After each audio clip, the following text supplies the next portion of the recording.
Welcome to Ted's Adventure Motorhome. We're going to give you a complete walkthrough so that your trip will go smoothly and hopefully without any issues.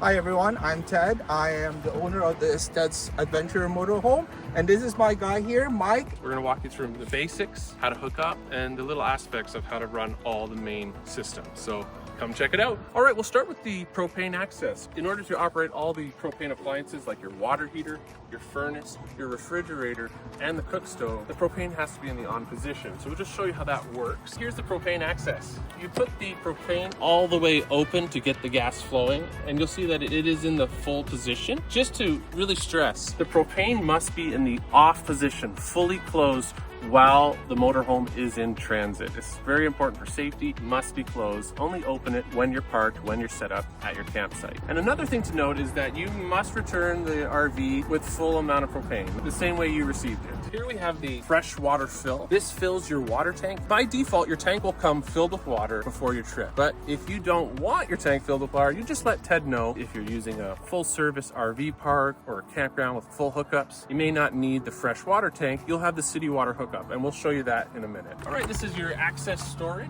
and Ted's RV comes with a few extra things, lawn chair and some tables. This is the container that holds a fresh water fill, and I stress that it's for fresh, clean water because there's a hose dedicated to flush your sewer tank and for dirty water. That's why it's in its own container and separate, far away from all the sewer supplies. Here's your power hookup. So if you are at a full service campground with power available, this is where you're going to be hooking up your power cord. It's a 30 amp service. We'll go and grab the 30 amp plug and show you how that hooks up. This front compartment is where the power cord is housed. This is your 30 amp power cord. Also is equipped with a 15 amp reducer. If you have a campsite where 30 amp is not available, this adapter reduces the plug down to your standard 15 amp outlet. And that's what's hooking into the post at your campsite. On the RV side, you have this attachment with a locking mechanism for safety. So it slides in, you just gently thread that on, and that's just an extra safety feature that this plug won't get pulled out. In this compartment is where the sewer supplies are, and we keep it in this container. This is your sewer connection, and you have your black and your gray. Make sure when you're operating this just to pull gently. Disconnect this by turning and a gentle pull, and this simply goes on, locks into place. The sewer then goes to the ground where the sewer connection is. When draining your tanks, the best procedure to do is to actually pull the black tank first to release all the solids, and then go ahead and do the gray, and that'll make sure everything is flushed out and there's no debris left in the plumbing. So this is the clean out hose for the black tank. This is your black tank flush line. So you simply hook onto your black tank flush line, and you would connect this to the water supply at the campground. That will help flush out the tanks of any solids. Right beside it is the city water connection. So earlier I mentioned that you have a freshwater tank. This is the freshwater hose. We hook this up to the city water connection, and just want to make a note that it comes equipped with a regulator which reduces the pressure so that we're not putting too much pressure to the plumbing system. So that really needs to stay on, and that hooks to the water supply, and this would hook up to the RV. And this will pressurize all your water supply lines with fresh water. Right up above the fresh water and the black tank flush is actually an outdoor shower. This is the gasoline fill tank. I just want to stress, it's a gasoline truck. It only takes gasoline. This is where all your electrical supplies are kept. So you have extension cords, you have reducers, and the main power cord is housed in here. In this compartment below, we have an onboard generator. Now it can be turned on directly here at the generator, but you can also turn it on from the interior. You don't actually have to go in here and open it up, but we will show you where it is just in case. So it's just a push start. On the prime side, you hold it for 5 seconds and start. And on the driver's side, we have all our documentation for all the maintenance that's been done, oil changes, and then right beside it is going to be the insurance and registration. Here's the front door. If you're not comfortable with this height, you can go ahead and just lift and just not locks into place like that, and you got that extra step for your comfort. Just lift and gently lock it into place. This step has to be in the closed position before you drive anywhere. It's a really important safety issue. You do not want to get that caught and cause damage to the RV. For your entry door, there's actually 2 separate keys. You got a deadbolt and the handle lock. To unlock it, it's just gentle. Back to the middle, unlocks that. The larger tri-mark key is the deadbolt. It's a simple turn to the right, back to middle, and your door's open. you've never been on an RV before, there's a little latch here that separates the screen door from the main door. So when you first come into the camper and you're set up, you're gonna need 12-volt power. And this is the master switch, which stays in the off position while transit. And so you wanna make sure you put that into the on position. That allows battery power to get to all the appliances. To operate your awning, which is this control here, it says awning, in, out. To push out the awning, we're gonna push out. To bring the awning back in, we're gonna push in.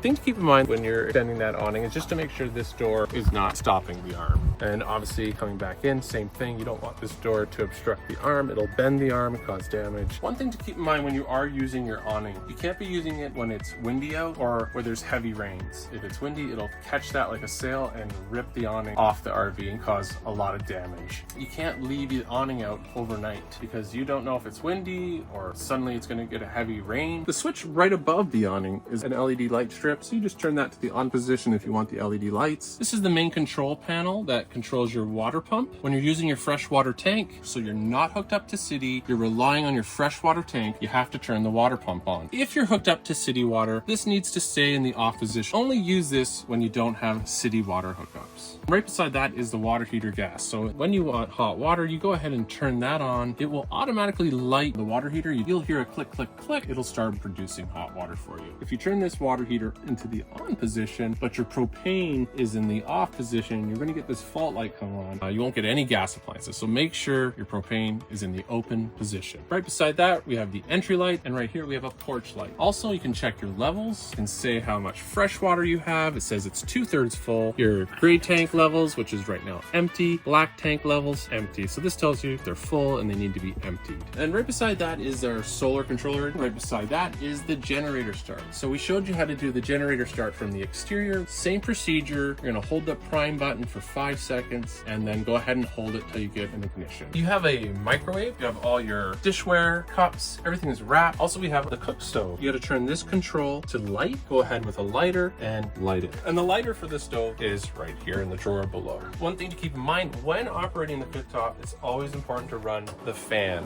We want to exhaust the fumes. We have to make sure that this glass top is in the closed position before you take off down the highway. The cutlery all individually wrapped. Coffee supplies, pots, and your kettle. The garbage bin, cleaning supplies. This is a propane carbon monoxide detector. In the unlikely event that there was a leak, this alarm will sound and alert you. If that alarm goes off, you want to exit the trailer, open the doors, turn off the propane. This is your RV fridge. It's set to auto mode. There's no reason to switch it to the other modes. Just keep it on and auto. This is actually a 3-way fridge. It has 3 sources to run it: electricity, batteries, or gas mode. But when you put it to auto, it's going to default to electricity and go to the next appropriate function. Just leave it set to auto. In this drawer is where we have a few tools and a few essential items. So we do keep extra fuses. Sometimes fuses do blow. So in that event, there is fuses in here. The fuse panel is actually here just under the bed. You open that door gently with a little push. That's where all the 12-volt fuses are. This is obviously the master bed, and we'll just show you the compartments. Everything is wrapped. You do need extra bedding, switches for lights. Beside that is your thermostat. It controls your air conditioner and furnace. To operate the furnace or the air conditioner, you're going to push mode or power button. It says off. Push it again. It says auto, and then cool. The snowflake is for air conditioning. Furnace with little heat waves switches it to the furnace mode. Again, just keep it in auto mode. One thing to keep in mind with this thermostat is there's a delay. When you push to turn the air conditioner on, there's going to be a 15 to 20 second delay. When you turn it to furnace, you're going to hear the furnace blowing. Initially, it blows cold air. After 30-40 seconds, it's going to start providing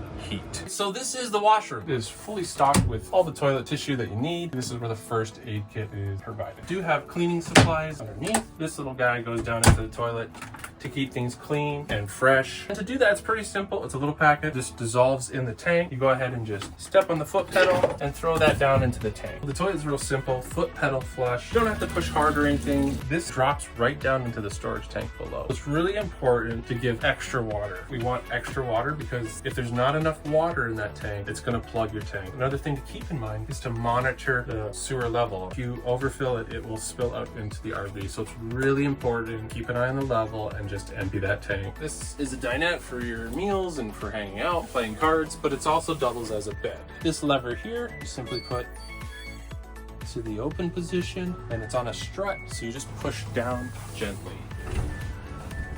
and that just drops down, and your back cushions come to the middle, and you can make a bed and just lift up gently. You just turn that back to the closed position. You just have a manual vent here. You just crank that up just like that. This RV is equipped with a fire extinguisher. If you have any more questions, feel free to reach out to Ted's Adventure RV.